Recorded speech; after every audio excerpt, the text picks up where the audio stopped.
তো বন্ধুরা, দাঁতে পোকা প্রত্যেকের অনেকের হয়, দাঁতের মধ্যে পোকা। তো দাঁতের মধ্যে পোকা ঘুচাতে গেলে এই যে দেখতে পাচ্ছ, এই যে এটা এটা হচ্ছে গোট বেগুন। এই যে কাটা মতো গাছটা, আর এই যে বেগুন আছে এটা হচ্ছে গোট বেগুন। এই বেগুনের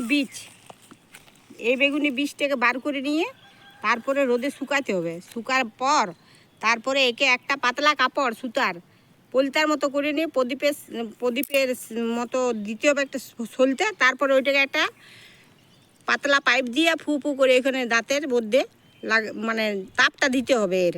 তাহলে দাঁতের পোকা সব বেরিয়ে যাবে, আর কোনো দিনও দাঁতের পোকা হবে না। তো এই যে এইটা গোট বেগুন, এই যে বেগুনের মতো দেখতে। এবারে এটা মাঝে মাঝে ফাড়িয়ে দেবো।